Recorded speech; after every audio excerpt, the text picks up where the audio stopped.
What's up, everybody? Welcome to another episode of the Effing Terrible podcast. As usual, I'm Effing Terrible. Today, we're really lucky via the most difficult app to be downloaded in all of Apple. We have Colin Cromie with me. What's up, Cromie? Hi, how are you? I'm good. I'm good. Real quick, I just want to let everyone know how I came across Colin.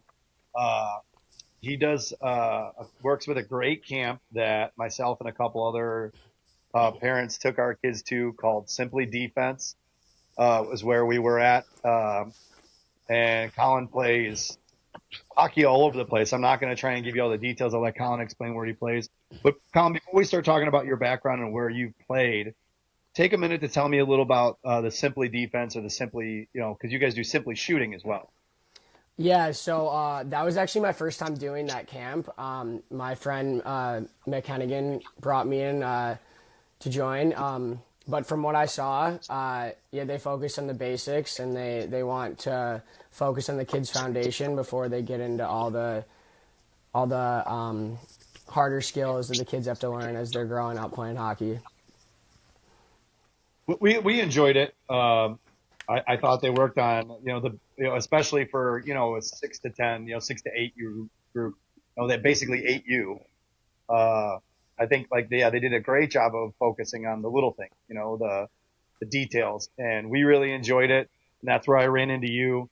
And your story is really interesting because you have a very interesting aspect of where you've played and what you've done. So please give everybody a little bit of an idea of of all the places you've been. Like starting from juniors or just like recently? Start there. We got time. Well, junior hockey, for anyone listening or the kids that it's a battle, and the only way you lose juniors is if you give up on yourself. And I'm helping kids right now like who had a tough rookie year, their first year just pushed through. So my first year I was in Langley, BC with the Langley Trappers, and it was junior B at the time. Now it's junior A, and it was a good starting point. And then my second year was very difficult. I was trying to make the jump to the BCHL and junior A. So I started in Nanaimo in the BCHL, played like 2 exhibitions, got cut, went to the Alberta League, got 2 exhibitions, got cut, went to the Manitoba League. The coach that brought me in actually quit a day after I got there. So I ended up making that team, but the GM told me, he was like, hey, you're the 13th forward. We wouldn't be offended if you left. And I didn't think that was a great way to start the season. So I ended up going to the Kirkland Lake Gold Miners in the Noge, and I had a great time. I met a lot of great guys. And that was my second year. My third year, I went to the Nepean Raiders in the CCHL, and I worked my way to assistant captain, and it was a great way to finish my last year of juniors. And from there, I got a commitment to go play at UMass Dartmouth for 4 years. And, So I knew you. Yeah. You were telling me when I saw you, you had just gotten back from overseas.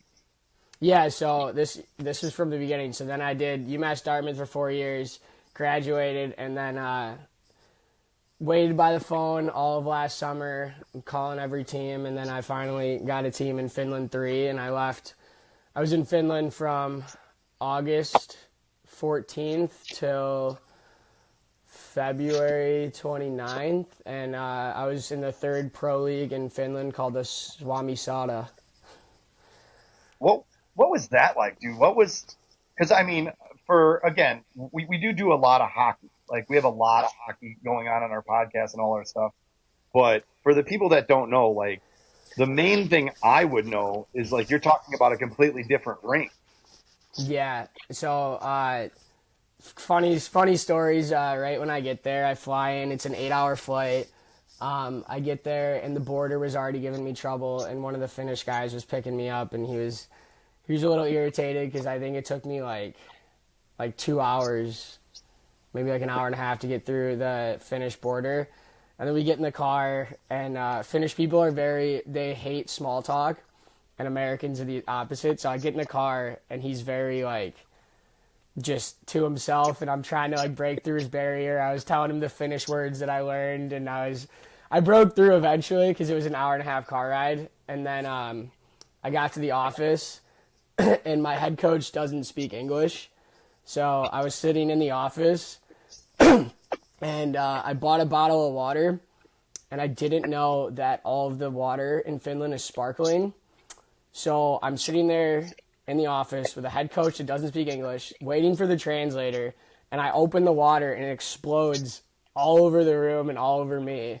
And I just all the only thing I could say in Finnish was hi, my name is Colin. So after that happened, I kind of just said like moi minun nimeni on Colin, and then he kind of laughed. So I just like waited until the translator came, and then it was all good. That's nuts. So, I mean, now when you head to Finland, are you staying with like you guys have a dorm? Are you billeting? Like, what's the status with that? So it's different per team, but from what I heard, most teams they put you up in an apartment. The apartment is very nice. Um, I was at like a middle house for the first 2 weeks until they were figuring out what apartment to put me in, and then I did have roommate or one roommate, but I had three different roommates throughout the year because guys, it's professional hockey. Guys come in and out of the team like a revolving door sometimes. So I had three different roommates throughout the year. One was American, one was Russian, and one was Latvian. So that's, I mean, that just that collection of dudes, like that's got to be awesome. Like, was it awesome or like was it tough? Like, No, it was definitely the travel. American the American kid. Funny enough, was actually from Chicago suburbs, and we had a lot of mutual friends, which was kind of insane that we both ended up in Finland and we're 20 minutes apart in Illinois. The Russian kid was like really good at hockey, but completely different culture and everything. I was learning a lot about like the Russian culture. He told me that Putin likes to go bird watching, which I definitely didn't know. And then the kid from Latvia was great too. Yeah, it's all different cultures. Everyone in Finland, all the guys, the younger guys, they all speak English. The Latvian kid spoke perfect English. I think the worst was the Russians, but he ended up leaving to go to the first league in Slovakia. So I was only with him for about a month because he was a pretty good hockey player. His English was very broken, so I'd have to like help him out. But he didn't speak Finnish. He just spoke Like Russian. any breakdown like in the different, you know, culture or not the cultures, but the different areas like based on play. Like, I mean, I know the Russians don't fuck around. Like I mean, you know what I mean? Like you think about the Russians that have been in the NHL, you think about the Russians you've heard of, and like, I mean, obviously for the layperson, for the person who's not a huge hockey fan, you're thinking miracle. You know, that's where you're like your average Yeah. fan. Like with the different types of, you know, the different countries, do you see a difference in play? Yeah, with the Russians, well, the Finnish culture is very hardworking. The rinks completely bigger than the American rink, so it's harder to catch guys and hit them. So there is less hitting for sure.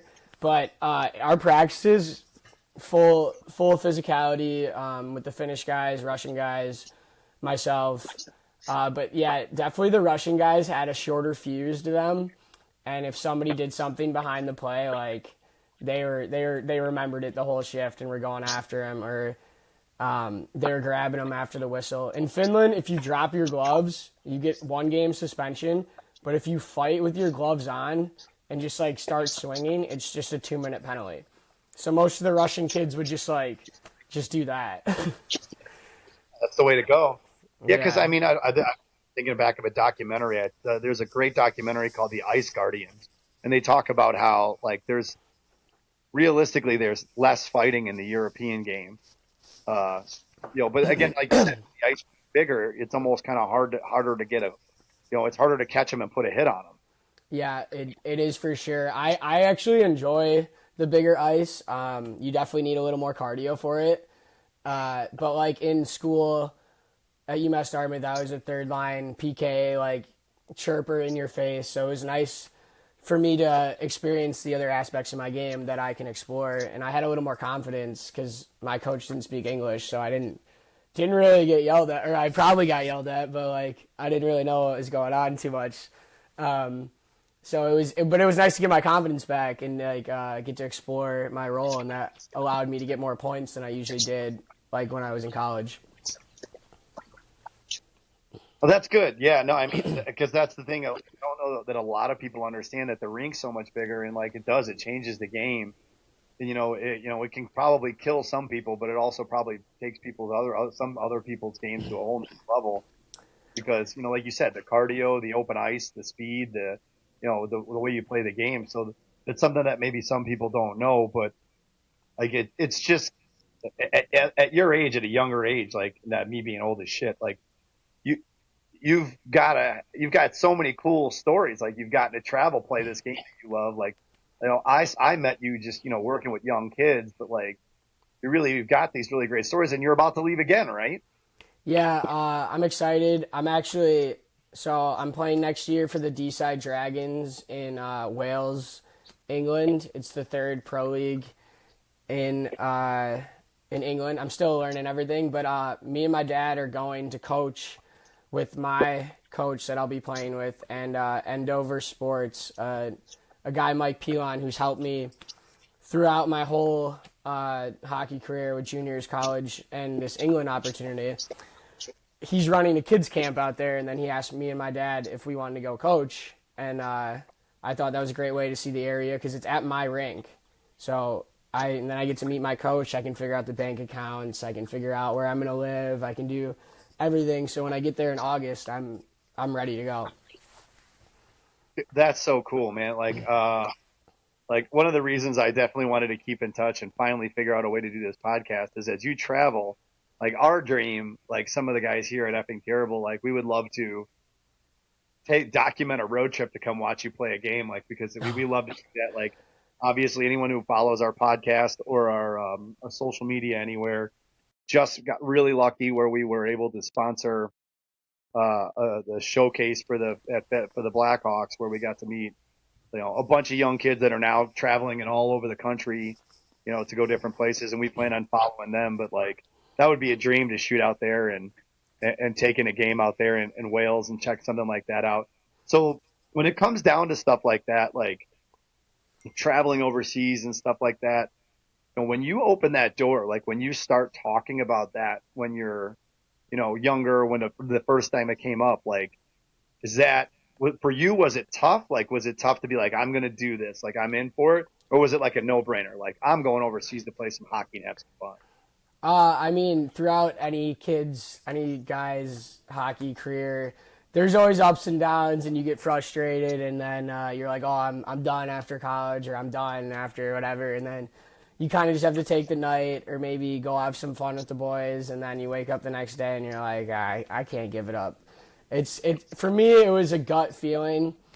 At my senior year, I was still figuring out because I came in during COVID. So I had to make a decision if I want to do my fifth year at college or pursue overseas. And it was just a gut no-brainer feeling. Like I was like, I'm doing this.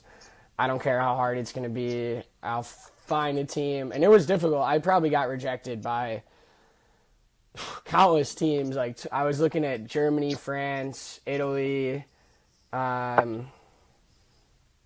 England. I had an agent tell me that I had no value and I was not going to go to Finland 3. And so that kind of like fueled the fire in me. I was like, I don't like this guy at all. I'm going to prove him wrong. And then at the end of the day, I did. What's that guy's name? I don't know if I want to. I'm not saying that. I don't want to throw anyone under the bus, but sorry. Oh, sorry, I lost you a bit.